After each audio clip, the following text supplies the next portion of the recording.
I think the challenge that for a lot of people, and for myself included, is just finding avenues to present your work, because it's a lot of work to present your work. So finding a theater that will do it, finding actors who will read it, finding friends who will play it, finding people who will write it with you, finding any like there's so much more that goes into presenting theater. Like I like so many of us get into theater because it's like an amalgamation of people doing something that no one person could do on their own. Like you need that community, you need these people to come together to put, and like that's the magic of theater. Hi everyone, welcome back to the interview series called Writer Real Talk. Today, I'm chatting with Mr. Patrick Spencer, a friend of mine from a decade ago. Hey, if you watched the interview with Charlie O'Leary, I think we may have dropped Patrick's name at some point during that interview because Patrick was also in the BMI class that I was auditing, and that's how we met, and we became fast friends, and little demons at times. But we have our fun. What? The two of us? No, we never get in trouble. Ever. So anyway, welcome everybody. Patrick is a delightful human being, one of the kindest, most genuine people I know, with the warmest heart and such great talent, and just an ability to express art in a way that feels so grounded and down to earth, but also himself, and be able to uplift and support other people in a way that is just fuzzy, warm making. It's unique and it's delightful. So I am thrilled to introduce you all to Mr. Patrick Spencer. Hey everybody, and that introduction is how Michael convinces people to come talk to him. And he's like, I'm just gonna shower you with praise for the first 90 seconds of our conversation, and then you can say whatever you want and you'll be fine. Like you can do no wrong after I shower you with all the praise. So thank you so much for having me, Michael. You are near and dear to my heart. So yeah, happy to sit down and talk about whatever you want. Whatever I want? No, whatever we want. Well, and you all have to listen to it. So they're stuck. Well, we'll get to our main topic in a bit, but we'll start with the introductory questions as per usual. So, Mr. Patrick Spencer, you have had the opportunity to write in a lot of different ways, in a lot of different environments, with a lot of different people over a pretty large period of time here. But I want to know, is there a musical theater writer whose work you have gravitated toward the most? The most. I know, what a question, right? Yeah, no, that's totally fair, because I feel like different periods of time you gravitate towards different things. Mm-hmm. So like I remember I was a huge, still am, huge Andrew Lippa fan, because my introduction to Andrew Lippa was John and Jen. And so like I grew up with two sisters, and so like I grew up like listening to John and Jen in the car, because like that's what you do when your mom like plays piano for musical theater classes, is like you listen to Andrew Lippa in the car. And so like getting introduced to like John and Jen, getting introduced to Wild Party. I remember when I was touring with the with a young boys choir, because that's also something you do when your mom plays for theaters, like you tour with like a boys choir. To be continued, we'll talk more about that later. But there were like contentious debates. We did a concert series where people were we sang a medley of like musical theater things. So we were singing from Rent, and it's like, it's cooler than Rent, the Wild Party. And I was, and I lost that argument, but I will always I doubled down on some Andrew Lippa. Like we sang, or we quoted his lyrics at my wife and I's wedding. We used I'll Be Here as like part of like as a like a poetic reading at our wedding, just because he writes good words, he writes good music. So I guess a roundabout way of saying right now someone who definitely still sticks with me is Mr. Lippa. That's delightful. I don't think we've ever really talked about that. We've talked about Lippa before, because I think Lippa is kind of a polarizing figure in musical theater writing world. especially for those who grew up in our time, us millennial folk. You'll find people who love him and people who hated his work. And I never understood people who hated his work. That just never crossed my mind. But I don't think we've ever truly just talked about Lipa before. I mean, they're entitled to their opinion. They're just wrong. We don't subscribe to that here, Patrick. Oh, sorry. I apologize. Yes, all opinions are valid. But I think part of that argument comes in from just the idea of the wild card, the two wild parties. Sure. I actually heard Locutus first, which I know, weird, right? I think that was the opposite route of most people. And so I have a warm place in my heart for Locutus Wild Party. But also, when I heard Lipa's, I was like, well, there's some bangers in here. Yeah, I mean, if you can, in your off-Broadway recording, you pull in Idina Menzel, Taye Diggs, Brian Darcy James, and some Julia Murney. Just throw them all in as like your four principals. You're probably gonna have a solid cast album. Oh yeah, yeah. Oh yeah. Yeah, that's good stuff. Yeah. Well, we could talk more about Lip. Maybe we'll do that on our own at some point. No, but postmortem. Yeah. Postmortem. So I'm actually going to pull in one of the questions I usually ask later at this point. So interesting that Lipa was such a big influence for you. Was there, whether Lipa or not, was there a specific show that was a big influence on you when you were in your formative years, whatever you consider that, young or maybe more high school or even college? Totally. And this will be a moment that I'm sure a lot of theater people have. But so like when I vividly remember like Into the Woods. I think that's going to be so important to so many people. But to me, the moment in Into the Woods that stood out, I was like, oh, theater can do anything, is when the entire cast turns on the narrator. And like at that moment in the show, I was like, oh, you can literally do anything in theater and it works. And so like this idea, and like that's clearly that's why I subscribe to the Charlie O'Leary playwriting like exercise, because Charlie will do anything in his plays, and I love and adore that. Like, and the play falls apart on stage, or then the set deteriorates, and it's like, yeah, it does. And the entire cast throws the narrator under a giant's foot. It's like, yeah, that's my kind of jam. So definitely fell in love with like theater in that regard, just like the magic of theater and like the stakes of theater. Like it was like, because for so much of that show, it's like, oh, he is this outsider looking in. And then they're like, well, if he can get pulled into the story, can I get pulled into the story? Like who here can still get pulled into the story? Like we're all active participants in this story and all have stakes. And so engaging your audience in that fashion is something that I think is super exciting and aspire to do in the work that I bring to the table. Yeah. So I hear two things there. Number one, I hear that the excitement of breaking rules, conventions, and truly just throwing them out the window in a surprising way. But then I also hear the excitement kind of in the Walt Disney fashion of the stakes always should be death. And right, which like sounds super dark, but I mean, if you go on any Disney ride or you watch any of the classic Disney anything, and the stakes are really usually always death. It's always death.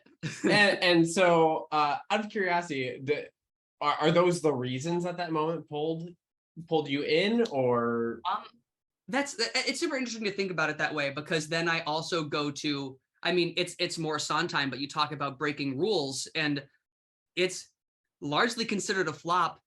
But I love Merrily. I love the like, let's start from the worst possible place and let's build to the happy ending, and then make that happy ending sad because you know where the actual ending is.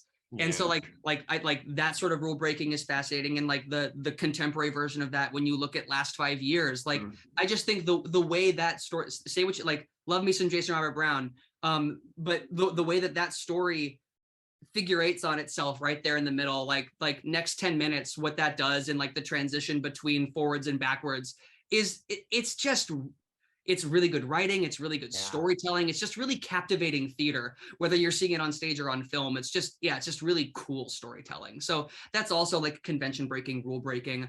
So maybe I do lean heavier into like convention breaking and rule breaking, but then at the same time, I'm writing a show about murdering Christmas trees. So like stakes being death are always is always a great stake. Like there should always be at least like a hint of like potential death on the line, because everybody feels mortality. And if they say they don't, they do. That's true. Yeah. Okay, so two quick things then. Number one, I love hearing you say that because I also know you as a writer, and I know your love of structure. So to hear you talk about loving the breaking of the rules just warms my heart, because you know me, I'm the same way. I love structure, but I love to then break structure. That's the fun stuff, right? 100%. And just to bring it to Axmas to a second, the reading that was what, a little over a month ago that I went to? Yeah, just a month ago. A lot happens in a month. We had that whole conversation in the little feedback session about how you guys, it's so outlandish, the whole show, that to have that classical structure actually really helps. It works beautifully. Yeah, I love being able to come back to structure so that I can throw my structure out the window. Like if you want, like, I don't remember who said it. Maybe it's Charlie, maybe it's somebody smarter. It's definitely somebody smarter than me, but they're like, the crazier your idea, the more solid your foundation of structure needs to be. So like, if you want to write the craziest show, then make sure you're follow the Pixar model. Be like, and then what happened? And then what happened? Like have some semblance of structure. But if you're going to, if you want to just tell a simple story, do whatever you want with it. Like, yeah, you can tell it in reverse. Like and I think that's something that not getting into the world of it, but like that's plays, because they're like plays get to do whatever they want in a way that a lot of musicals don't, and I'm very jealous of that. But I try to pull that in. But when you talk about structure, like that's the best thing you can get out of school or the BMI workshop or wherever you're getting your education, is like, what are the rules, so that when you start breaking them, you're breaking them on purpose, and you're breaking them for a reason, because then it's more exciting and it's, better storytelling. Yeah, breaking and or expanding. Sure. I think there's plenty of room in the rule set to add new ones. And one of the things I really love about Axmas, I'll give you a chance to fully plug it in a second. But one of the things I really love about Axmas is I don't think it is necessarily breaking rules. I think what it's doing is saying, hey, there's actually more that you can do. And you can do it within these rules, because we are, but also would be exciting to see what comes after people see Axmas, to see if people take what you guys did and run even further or run in a different direction. Because I think what you guys have built is unique. Thank you. No, I mean, like, and we're standing with Axmas, we're standing on the shoulders of giants. Like, we can only do what we do because of Little Shop, because of Reefer Madness, because of Bat Boy, like because of Urinetown. They're like we only get to write these kinds of shows and play with these kinds of crazy ideas because people, insanely talented people before us like laid this foundation that like I can then approach people and say, hey, imagine, if you will, a world, it's like a 1980s slasher film, but told from the perspective of trees. And they're like, yes. Tell me more. I've watched a singing plant devour human beings. I've watched a bat child have sex with his sister. Like, yes, tell me more. And I'm like, yeah, beautiful. All right, I'm relatively tame at this point. Let's take it from here. Like, I found my people. If any of you have not yet watched the Charlie O'Leary interview, go back and watch that. Charlie wrote a book on Axmas. Patrick is the lyricist. Though really, y'all kind of dipped your hands into everything a little bit. Oh yeah, it was yeah, that was a grand old time. We spent an entire weekend at a cabin, because that's what you do when you write a show. You just go to a cabin for a weekend. And so, Was it a log cabin when you were writing about killing trees? it indeed was. And Okay. there was a lake that Anthony insisted there was one eel that lived in the lake. But that's not germane to the story. But so we played what's called the joke game. So like we read through the story, through the script, and anytime we got to a joke that was like fine or a lyric that was okay, we wrote down the setup and what the lyric was, and we threw them all in a hat.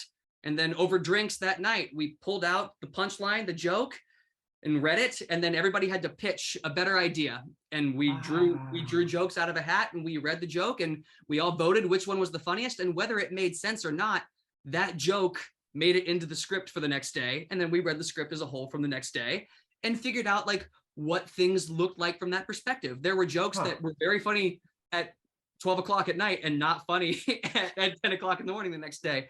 But a lot of solid jokes that we have in the show now were from this sort of melting pot hodgepodge of everybody writing book, everybody writing lyrics, everybody throwing ideas and like collaborating together. I love that. I've never heard of anyone doing that before, but that's awesome. Yeah, it's so much fun. It's the most exciting game of punch up that I've ever played. So yeah.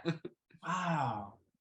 Would you in this moment like to give a plug for the production? Absolutely, yeah. So we're so if you happen to be in New York City this December 1st through December 18th, you should come check out an Axmas story at the Players Theater. We'll be running from Thursdays through Saturdays at 7 p.m. and Sundays are a little 3 p.m. matinee. Stay tuned on the Musical Theater Writer creative channel, because we'll be posting a discount link. So keep watching his stuff and you can get cheaper tickets. But check us out at anaxmasstory.com. All one word, all lowercase, just as it sounds, anaxmasstory.com. You can check out some fun YouTube videos that we have. We've got links to tickets. We've got creative bios. And yeah, the show is right around the corner, 90 minutes, no intermission, just like you want all of your raunchy tree sex musical theater comedies to be. But yeah, that's pretty much it. It's going to be a blast and a half. We look forward to seeing anybody who wants to come check it out. It's going to be a grand old time. Lovely. Yeah, that's the Players Theater's down in the Village, everybody. So that's 3 weekends, 12 performances total? 3 weekends, 12 performances. Wonderful. Yeah. And for clarification, is Axmas spelled A-X or A-X-E? Oh, A-X-E. Great question. A-N-A-X-E-M-A-S story.com. Lovely. So check it out. That was a good shameless plug. That was good. You did it. But also, like, do come. I've got my ticket. I'm excited. It's gonna be good. I'll be there almost every night, so come say hi. Heck yeah. Lovely. Well, I'll dive back into hopefully the correct order of questions now. Okay, so this is a question, two sides of probably the same coin based on previous interviews, but maybe not for you. So it's a two-part. What I want to know is what you've seen as your biggest challenge thus far in your career, but I also want to know what you've seen as your greatest success thus far. So I don't know if those are related for you, but I know they have been for some people. Yeah, no, I think it's interesting. I'm going to try to think before I talk, because I don't always do that. I'm very good at just like shouting out the first answer without putting any thought into it. I think the challenge that for a lot of people, and for myself included, is just finding avenues to present your work, because it's a lot of work to present your work. So finding a theater that will do it, finding actors who will read it, finding friends who will play it, finding people who will write it with you, finding any, like, there's so much more that goes into presenting theater. Like I like so many of us get into theater because it's like an amalgamation of people doing something that no one person could do on their own. Like, you need that community, you need these people to come together to put, and like, that's the magic of theater.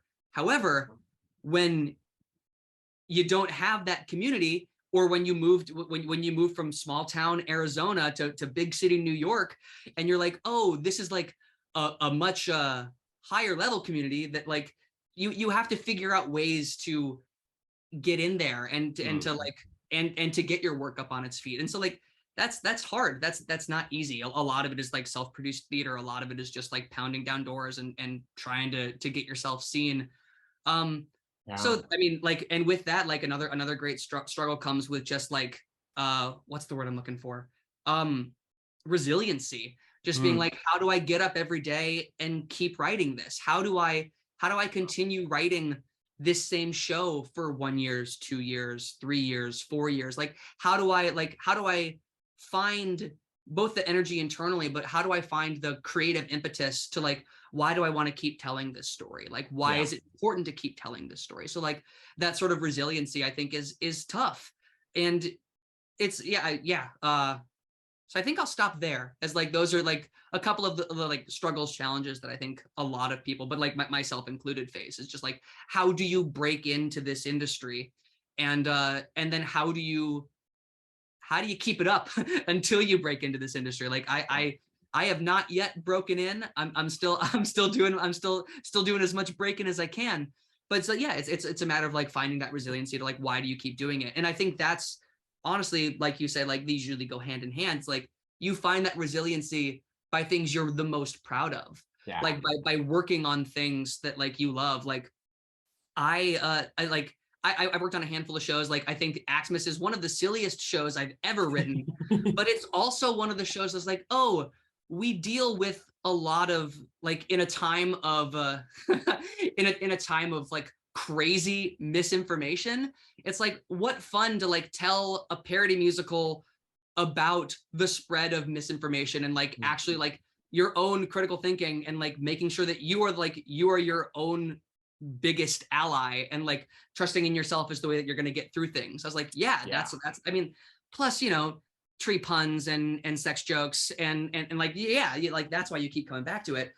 But also like, in addition, one of the things I'm proudest of is just like the community of friends who are in this theater industry that I live in. Like their success is my success. So like the fact that I have like, we have people from our BMI class, like K-pop is going to Broadway this year. Heck that's incredible. Yeah. It's like one of our other cohorts is like a pun champion. She's a critically acclaimed like Washington Post columnist. Like I like, just by writing theater, I have been privileged to know so many incredibly talented people. Like our good friend Carl like helps run a small like a chamber ensemble. It's like, what world do I live in that like I get emails for like comps to go see like in amazing classical music once a month. Like I get the opportunity to come here and talk to all of you. You all have to listen to me because Michael gives me a platform to talk. Like I get to go to the Players Theater and do things because I know Charlie and Anthony. The community of people I know, like my circle, my people. I think those, in addition to like the silly shit I get to write, but like those people are like my greatest, like that's what I'm proudest of, is like the people that I've met along the way. What a phenomenal answer. That like 3-4 minutes is everything. You can stop listening now. Just no, you stop, you play it back, and then you continue on, because that is worth another listen. Oh man. I'm gonna pull that out and post that separately. That's amazing. And I think it's so true. There's so much about what you just said that is everything. May I reflect something back at you with an addendum? Sure. You said that you have not yet broken into the industry, and then you just went on to list all the ways that you are a part of this industry. And amongst so many wonderful peers. Sure. Just throwing it back. Sure. So then I would also say another difficulty we all face is imposter syndrome. Like that's another thing that everybody deals with. But so yeah, but to be fair, it's like there are plenty of people much more successful than I that'll be like, yeah, I still haven't broken into the industry yet. So Yeah, everybody's on their own journey. Absolutely. Thank you, Michael. I mean, yeah, I mean, not only are you doing the thing, like you have a show going up off Broadway this winter. So, hey, there's that. And axmasstory.com. Check it out. that Axmas with an E. But also like that idea of community, finding your people, your tribe, your group of humans who is supporting you and helping you through, who are of course all doing their own things, and we offer support to them as well. I mean, that's really what it's all about, right? Obviously, it's why I started the collective, so we have a space for that too. But then as far as like development routes, those are the people that you go to first, right? When you want to do a reading. Totally. Like, become your friends. Right, the reading in August, it was just a whole group of us who everybody knew through someone. And that's the stuff. That's where you get the best feedback too, because people know you and know what you're trying to do. And it brings you back to why I do theater in the first place, is getting a bunch of people in together in a room to tell a story, which is like, yeah. And when you get to do that with your friends, nothing better. Yes. Such a good answer. Such a good answer. All right, one more two-parter, then we'll dive into our main topic. Love it. Okay, this one might be big, might be small. I think may have answered part of it already. But do you have a favorite, like, big work you've made? You can qualify big work as you will. Could be a full show, doesn't have to be a full show. And do you have a favorite song you've written? Oh, probably. I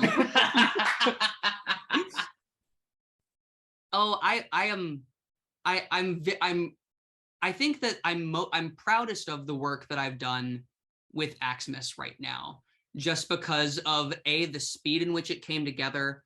Like we started writing it in January of 2020, so like writing a pandemic musical turns into like trees. So you know what you're gonna do.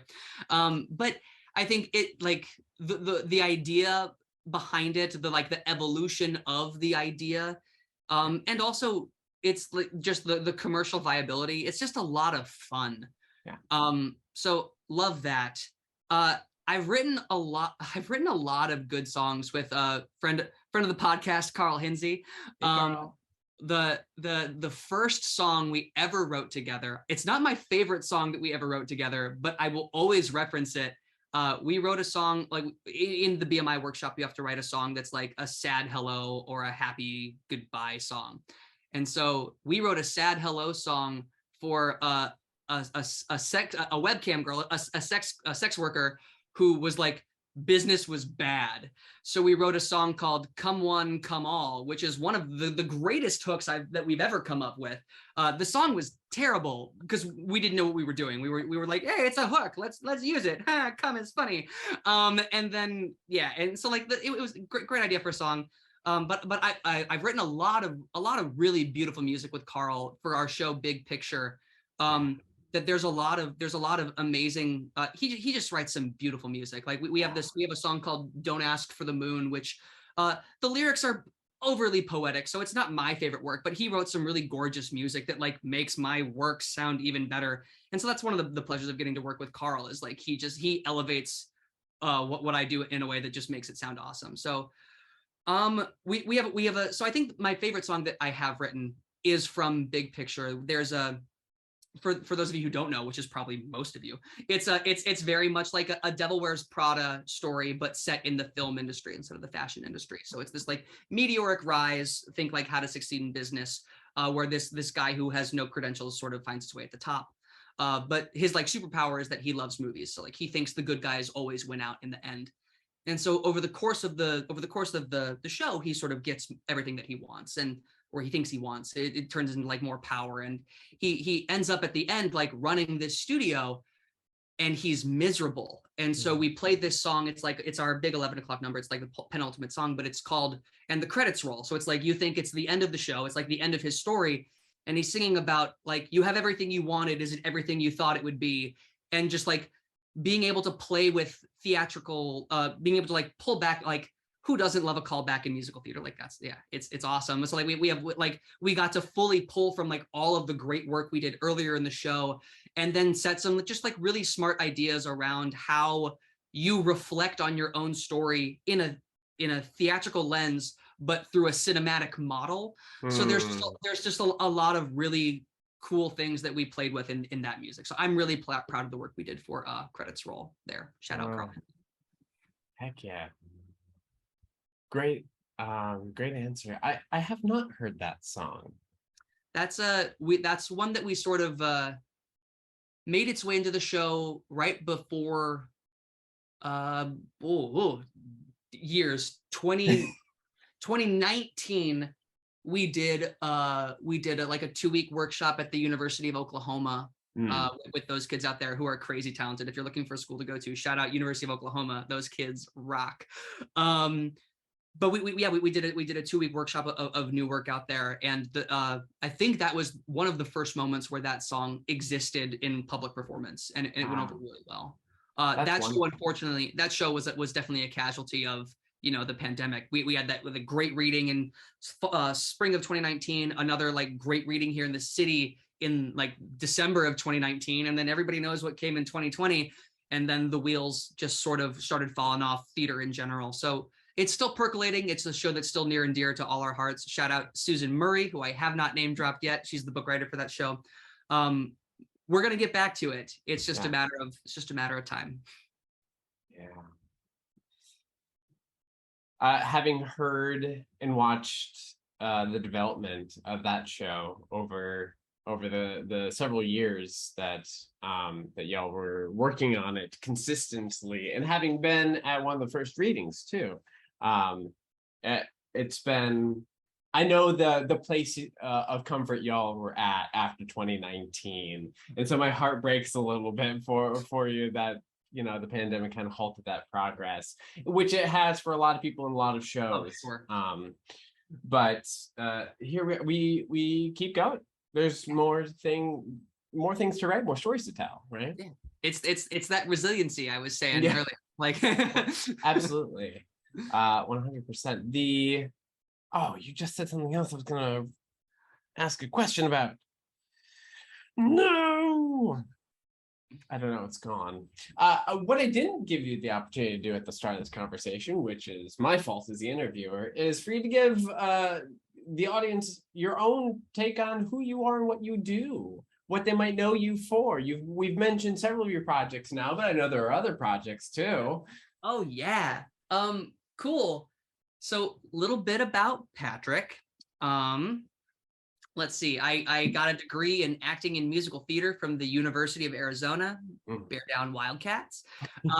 Moved out here in 2012. So yeah, I've been doing the theater thing for for a decade now here in the city. Isn't that right, Michael? But so yeah, I've bounced around. I primarily write lyrics. That's like what most of my collaboration is like writing lyrics in some form or another. I've been the drummer for an indie rock band. It was called Airplane Mode. You can still find the music on Spotify. Shout out to those guys. I think Dave's still here in the city. I think Joe moved to Colorado, but keep making music. You guys rock. And then so I've had my share of writing some music. I wrote a pop punk musical because of course I did with a friend of the podcast, Charlie O'Leary.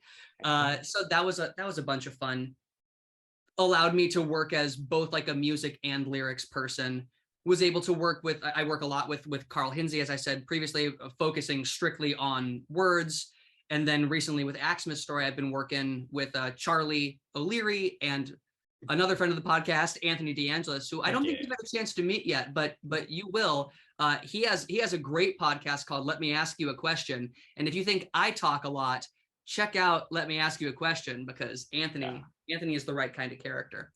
But in that setting, I'm allowed to sort of live in lyrical land, but then also help Anthony with music and also help Charlie with books. So that's like it sort of lets me play all over the place. So yeah, do my fair share of acting, do my fair share of performing, do my fair share of writing. that's me. Welcome to Patrick. I could bore you with more details, but I think that's what's important to this conversation. Yeah, you have your hands in a lot of pots. Yeah. It's good. It's good stuff. You got lots of skill. And actually, I feel like you acquire more skills all the time, because sometimes you're like, I do this too. And I'm like, really? I didn't know that. I do now.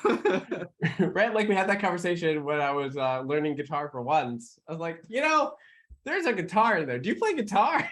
You're like, why? Yes, I do. Like, yeah. Nonchalantly hanging behind me. Like I fool everybody watching the video into thinking that I A, exercise, and B, play the guitar and the piano very well. So it's just all, and there's my degree. So like I have all of my aspirational things right on my wall behind me. Your setup is a lot more put together than mine. Mine's just like, oh hey, here's a plant in the Beatles. Yeah. Nice. Great. Well, thank you for that intro. Should we talk about our main topic? I think we should. Let's do it.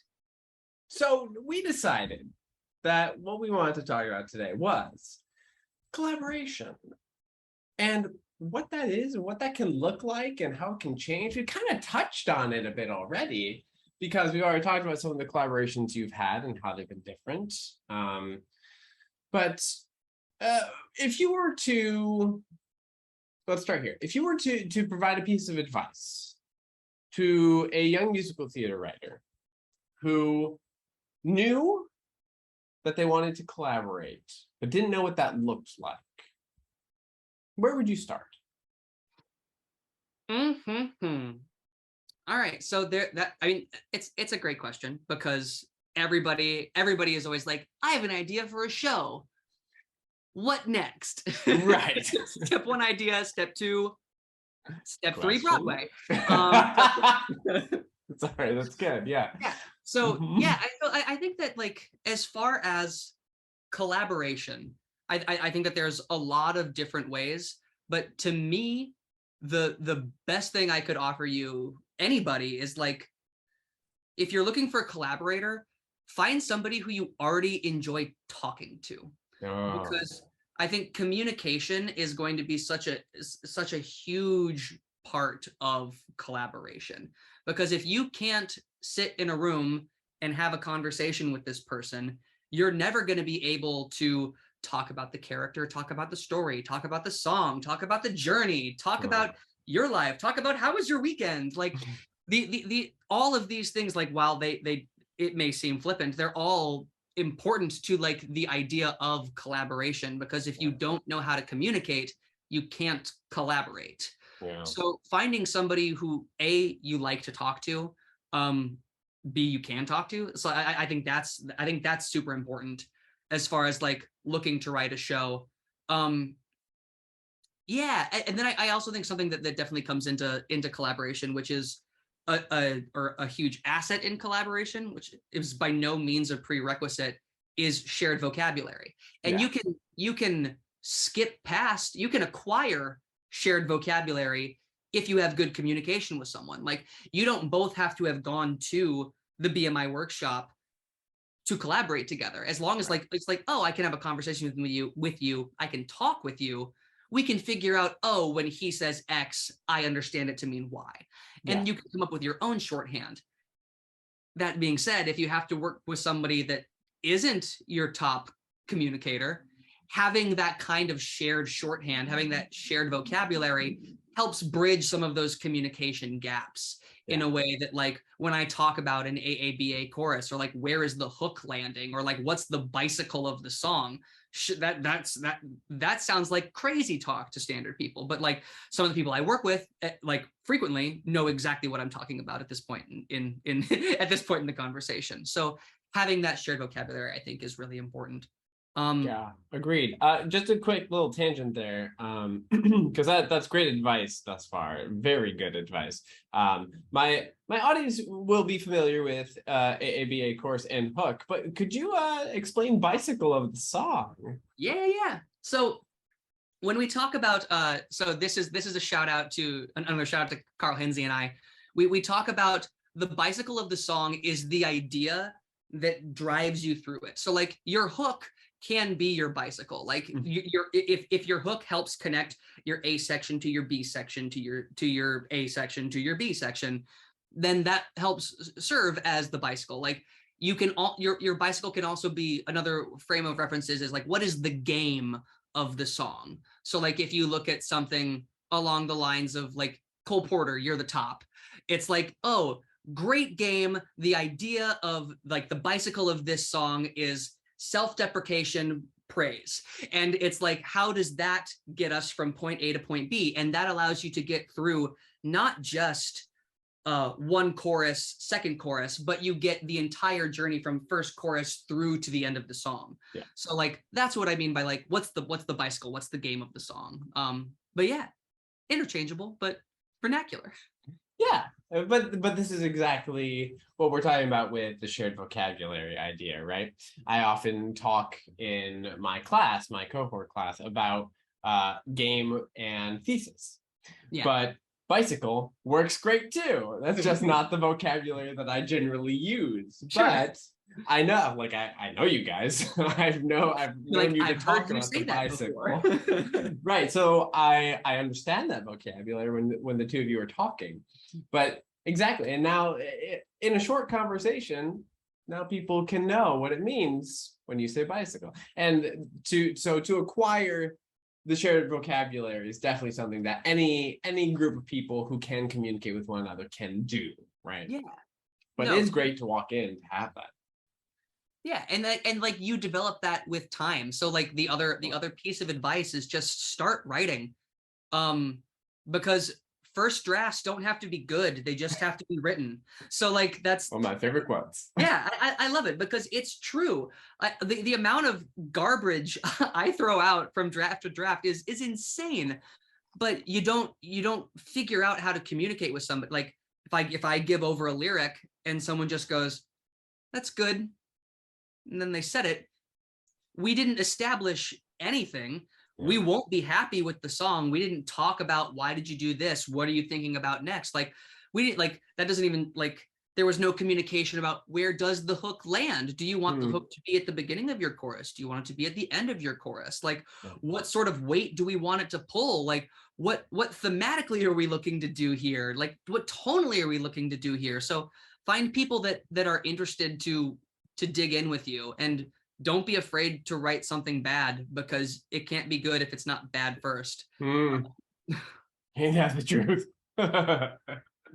Yeah. The whole video about first drafts coming out soon, and this is just hitting on a lot of the major points. Two questions that come off that. Number one would be, where do you land on the idea of how important it is to taste-wise share a large section of taste? Because obviously there are so many different ways to write musical theater. There's so many different genres. There's so many different sounds. How important is that to collaboration? Well, I think as long as you're excited about the idea you're working on together, everything outside of that Venn diagram is just going to help make the piece you're working on together more exciting. Because if you work with somebody who's like, oh, I really love Rodgers and Hammerstein, and I hate Aida, but I love Rent, and you're like, cool, not big on the, like, I also love Rent, but I don't like, but like, I'm also big, like, Light in the Piazza guy. Like, where can we sort of like find the middle of our, like, so clearly if we both like Rent, we're writing a rock musical now, apparently, that has like elements of, like, clearly we're not going the Aida path of rock musical, but we can do some fun, like, oh, let's see if we can pull in some classical structure from Rodgers and Hammerstein, or some fun, like, electronic synth stuff, or like cool, like, electronic strings from like that sort of Adam Gettle world. Like let's play with like sonically what we're doing here. And so you don't necessarily have to agree outside of the world of the show. It does help though if you agree, like if you agree on the show you're actually writing. Yeah. Yes. But sorry, I was just gonna say to that point, like that's why it's okay to collaborate with different people on different things. Like find the right collaboration for the right project, and don't feel like, yeah, feel free to work with all sorts of people, because your collaboration process is going to change depending on who you're working with. Absolutely. Yeah. And I think that's something that people are doing more now and getting away from the old model of, hey, these two people are married collaborators forever, which worked pretty decently at the beginning of musical theater, but I think there's more expansion now for sure. I just want to take a moment to mention that idea of what you just said.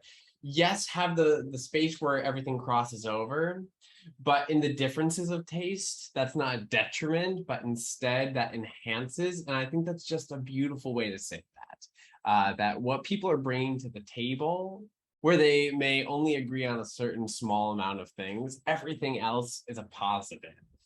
I really like that idea. Yeah.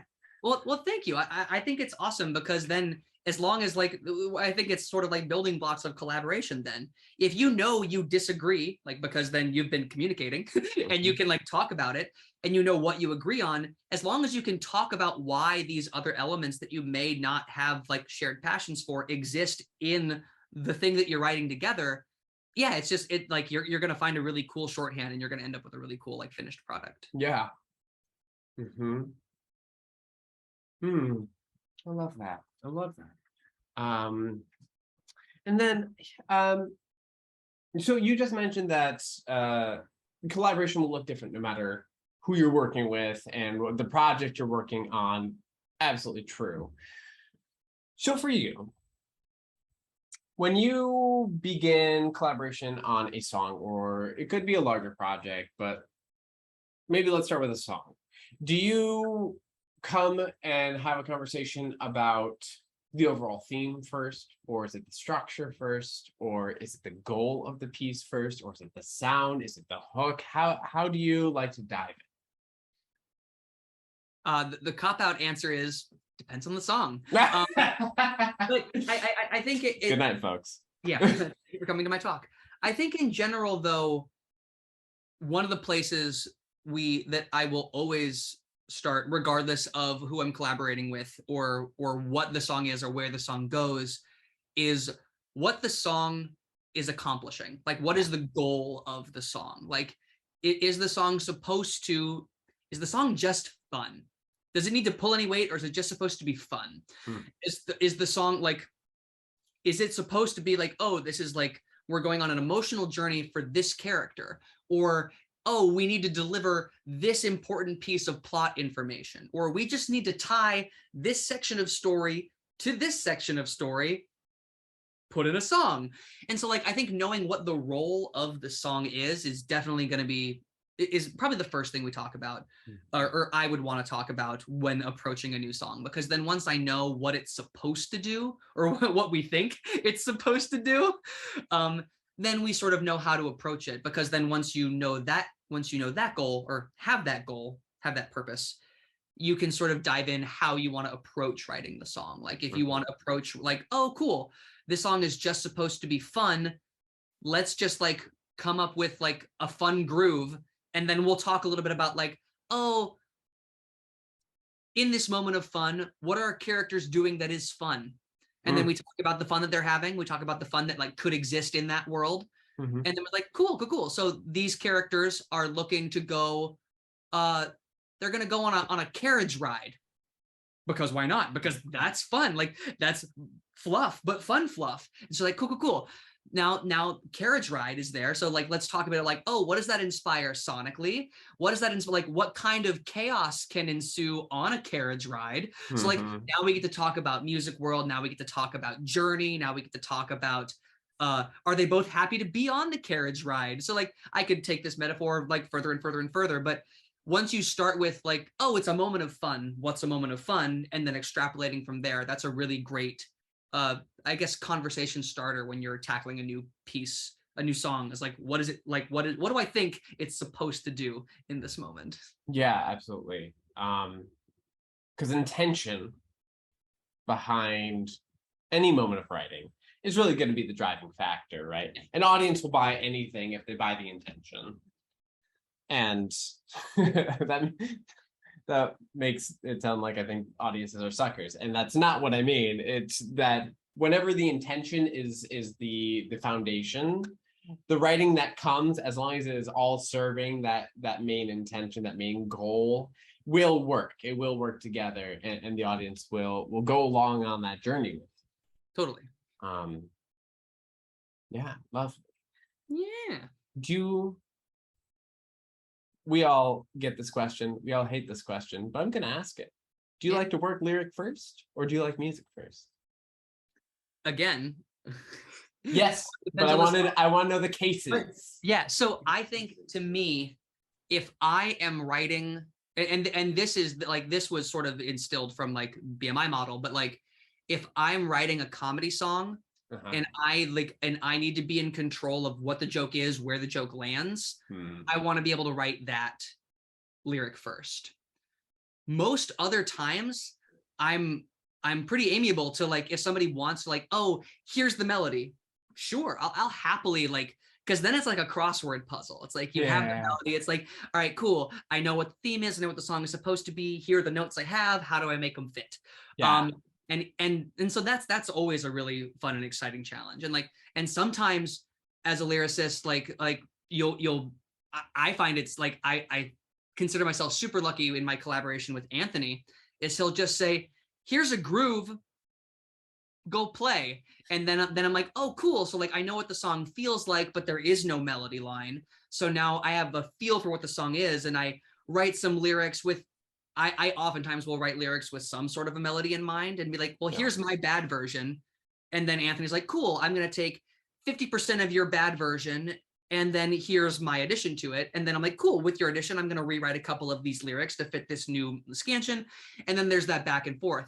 And every now and then I'll write something brilliant and we'll just cut paste, and then I get to write some melody too. But that's every now and then. But so like, it's fun to like, I do enjoy the challenge. So yeah, I'm a full spectrum of it, because I enjoy when I have to write or need to write strictly lyric first. I also enjoy when I have to, the challenge of setting exactly to the music as is, and then the freedom and flexibility of the middle ground. Yeah.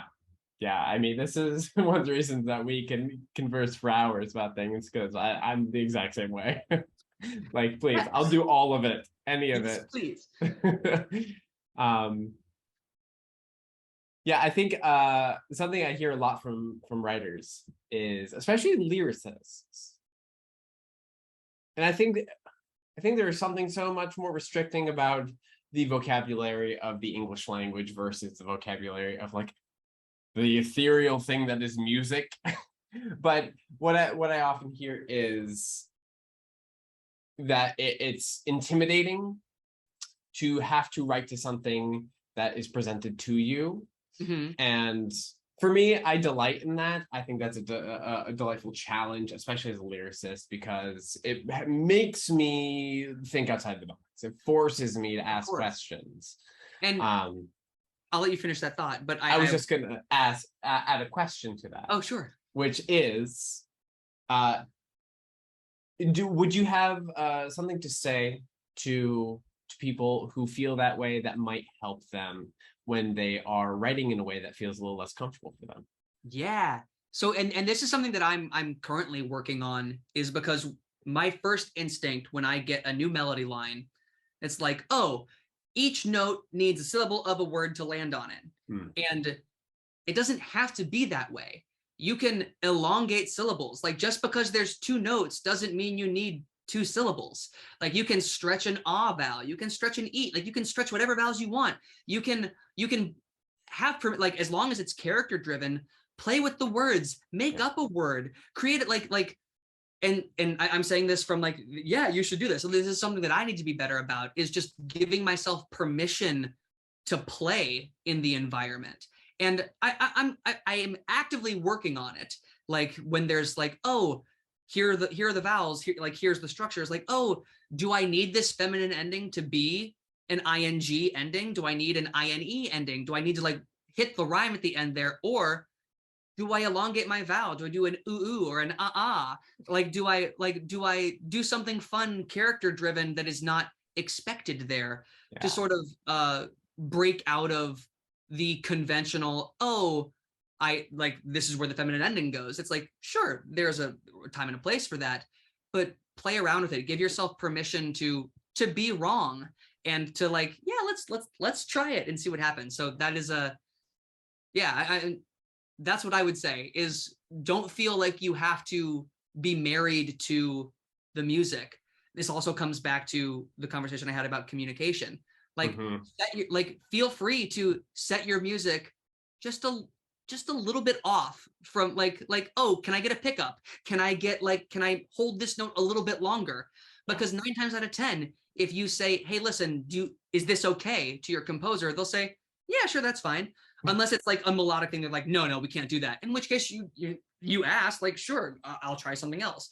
But like, as long as you're like communicating and presenting the idea, don't be afraid to ask for what feels right lyrically. Don't feel like you have to write what's on the page. Feel like you're writing for what's best for the character with what's on the page as a guideline to that. And all the composers out there are like, turn off that mind's microphone. But that's how I feel. No, I think you're 100% correct. And I think a beautiful way to say that is to allow yourself to play. I love when people give themselves grace, right? To, like you said, to be wrong, to try something out because it feels character driven and may not follow the rules as written. But if you try it out and it doesn't work, you can try something else, right? Nothing lost. But potentially something gained if you try out something weird and it's like, oh, actually, I kind of love this. And then you go back and you rewrite the whole lyric. Yeah. And this is something else that we talk about in the course, but I just try to talk about in general in my YouTube videos and anything, is that idea of as long as there is intention behind it, actual reason, you can break the rules in any way you want to. Yeah. You're never wrong as long as there's purpose. Right? Yeah. Sure, some people are vehemently against false rhymes and slant rhymes. However, if it works for the character, do it. If it works for the song, do it. If it works for the moment, do it. Don't force in a rhyme if it doesn't like help the story. I'm off my soapbox now. It's a good soapbox. Or slant rhymes. I like that soapbox. And hey, I stray toward perfect rhymes. I do. I'm that person. But man, do I appreciate good slant rhymes. They feel good. Yeah. I wish I was better at slant rhyming. I'm not. That's the skill I could work on.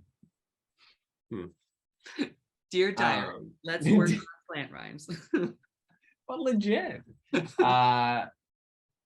These are good answers. One other question I want to ask you where collaboration is concerned, because we so far have talked about collaboration only within the writing team. But would you like to offer any thoughts or advice or experiences or stories about collaborating with other members of the production team in terms of how that shapes writing? Oh, totally. I think, at least from my perspective, it's super important, and maybe this is just how I approach collaboration, but every designer, every director, every dramaturg, every actor is a gift, because they're giving you outside perspective into a work that you've had tunnel vision on. Like, you can only experience your version of this work because that's what you've been creating. But as soon as you get somebody else to read it, to look at it, to imagine a costume piece, to imagine a lighting plot, they've taken a lens that you haven't worn toward your piece of work. So like, take any and all, like, take it all in, filter it. If you don't like the feedback, you don't have to use it, but like, take it all in, because ideas are cheap, and sometimes they're not, and sometimes they're like, they change everything. Like, I wish I had a specific answer for this. I mean, for example, in an Axmas story, there's a delightful actor we've worked with multiple times, who made the character choice that this character would mispronounce words, like gratuitous is gratuitous, and it's like, yes, that's inherently funny. I know that the actor knows that that word is pronounced gratuitous, but it's much funnier for this character who is like proselytizing to actively mispronounce words and have people still eat it. So it's like, now that's written into the script because it's funny. So like taking feedback you get from that, like, and using your directors as dramaturgs, because the good ones will do it and they'll be like, this doesn't make sense. And if somebody's confused, use that as an opportunity to go back and fix it, because it probably, I'm sure it all makes sense to you as the writer because you wrote it and you're connecting all the dots behind the scenes, but they're only working with what's on the page. So if they're confused, try to take more of what's in here and put it on the page, and then work with them to figure out what's missing. How do I make this clearer? How do I make this better? How do I make this funnier?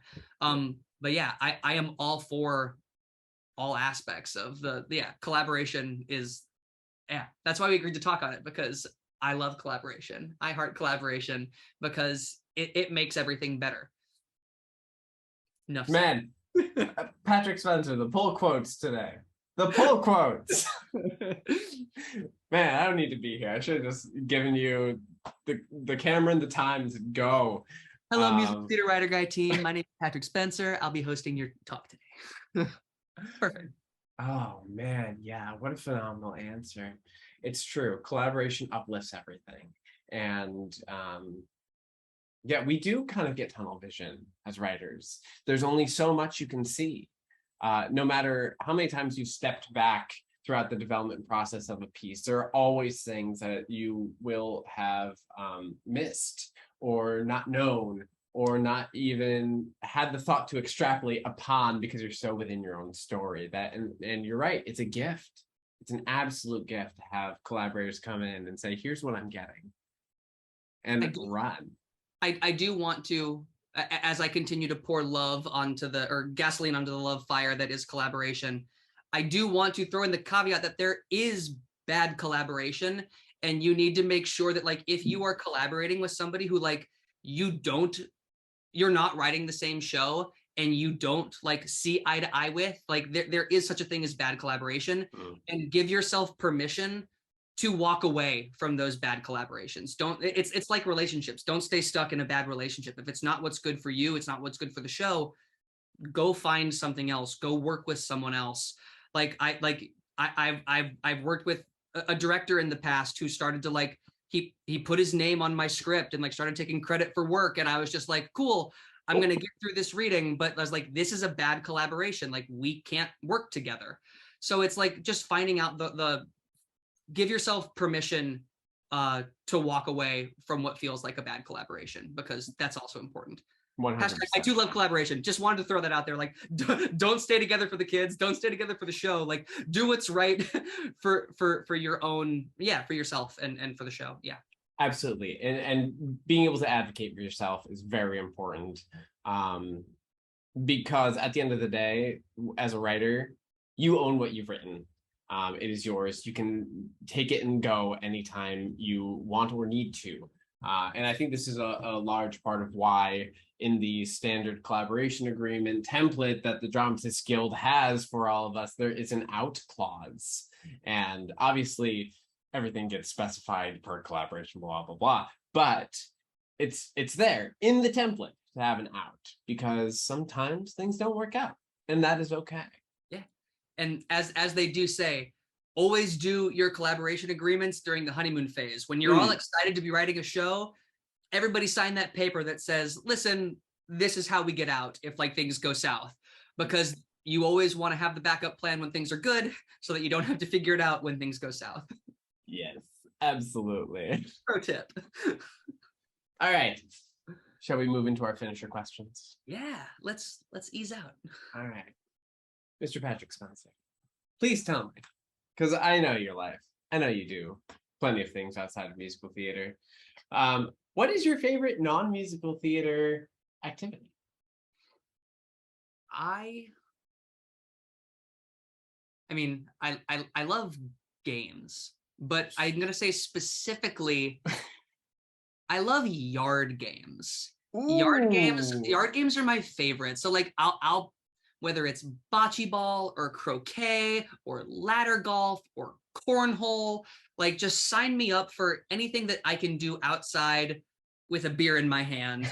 And just like, because I feel like, so like, and like, Patrick, you live in New York, like, you don't have a yard, you can't play yard games. And I think that's why I love them so much, is because I'm like, oh, I want to go do those things.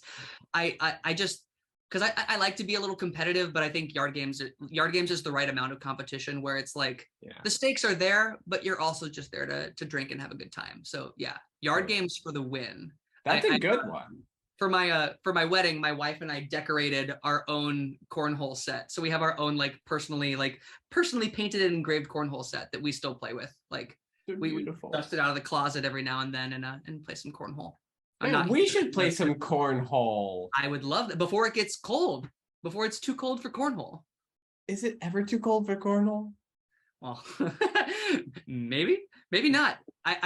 Yeah, we can figure it out. We can do some snow, but could you make like a snow cornhole and like make?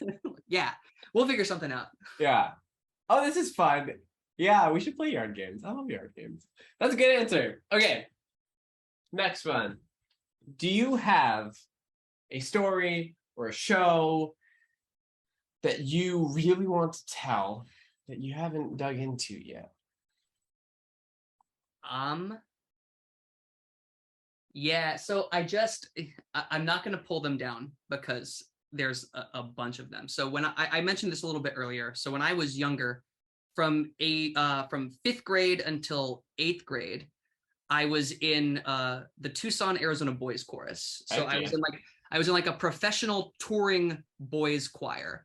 So when other kids were doing like flag football or like sports for the summer, I was in like music camp. I like each Christmas I would do from December, like from Thanksgiving till New Year's, I would perform roughly like with the choir on average like 20 shows in an 18-day span. Ooh. So like insane. And then for a month out of every year, I would go on tour with this choir. So like I would skip a month of school. And so like I went to China, Thailand, Vietnam, South Africa, Taiwan, Hawaii. Like I got to tour the world with this choir. And like these are things that, but keep in mind, like these are 6th grade, 7th grade, 8th grade boys seeing these like the wonders of the world and having zero appreciation for it. But luckily, when I was doing those tours, it was required that we keep tour journals. So I have up in the closet here, I just brought them home with me from my last trip to go visit the folks.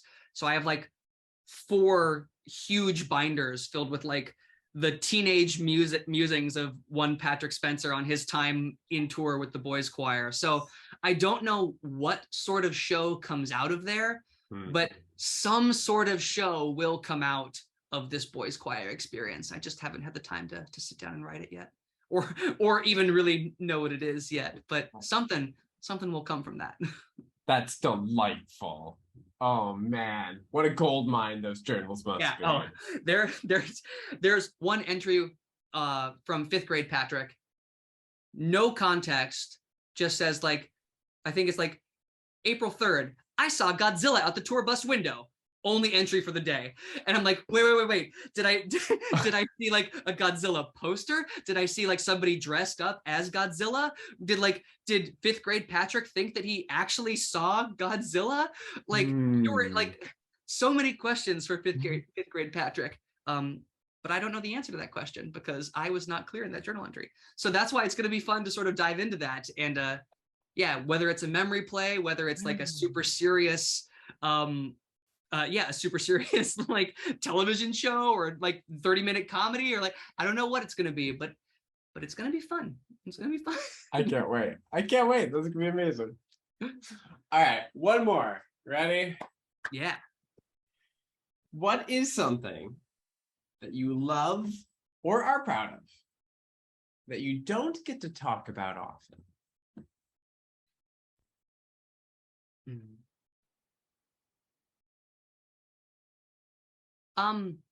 Well, I'll use a little bit of time here to talk about my wife, Jamie. I don't talk about her enough, but she's a special education teacher. She works with like for like ninth, 10th grade here in Brooklyn, New York. She works with like here at Williamsburg Prep. She works with a lot of kids with a lot of special needs, and she's got the hugest heart. I love her. I'm so proud of her. She does so much good work. Like she was working retail for a while and stopped making money in retail because she's like, I want to work something that like means, I want to work somewhere that means something.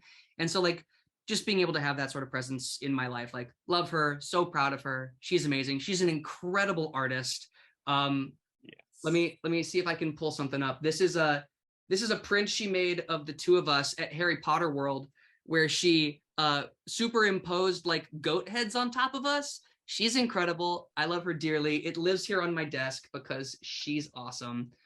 Here's like a ceramic tile made of like found prints that she put together that lives on. Yeah. So she's a phenomenal artist. She made the huppah at our wedding. She's an Which was educator. incredible.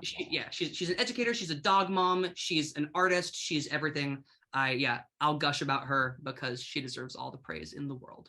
Jamie is one of my favorite people in the world. She is wonderful in so many ways, all the ways you said and more. What a beautiful use of that answer. I actually got a little teary there. Oh God, I love you guys so much. My heart just. Patrick, this was such a wonderful conversation. Thank you for being here. You're the best, man. Yeah, thank you so much for having me. What- Hopefully any of you who stuck it out to this point learned a thing or two along the way. I'm sure they did if they stuck it out to this point. There were a lot of nuggets in here.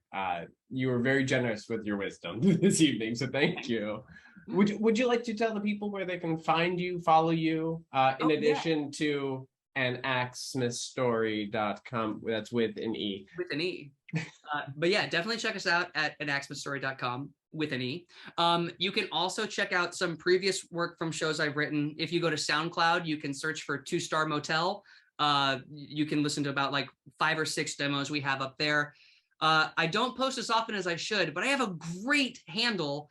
You can follow me on Twitter or Instagram at scan10lyrics3. Shout out to all of my my Chorus Line fans out there. But yeah, that's it. And also just the biggest plug is come to the Players Theater this December 1st through 18th, and come see An Axmith Story, anaxmithstory.com for tickets and information. Indeed. Yeah, come see the show with me. I'm going, I think the first Saturday. I don't know. I think it's the first Saturday. I'll look up my ticket. But that's wonderful. And I'll have all that information for people in the description below, so you don't have to memorize that, everybody. But do check out Patrick's work. It's wonderful. And he's wonderful. And I'm so glad that you all now have gotten an introduction to him. Hi, everybody. Bye, everybody. So again, thank you, Patrick, for being here. And thank you all for watching today's episode. And you know the deal, like, subscribe, do all the things. Come join us in the Musical Theater Writing Collective. We are open, we are welcoming people in, and I want to know what you're up to and what your projects are so we can help you do your thing. So thank you once again, everyone, and until next time. Thank you all for being here with me today, and I'll see you again soon. Cheers!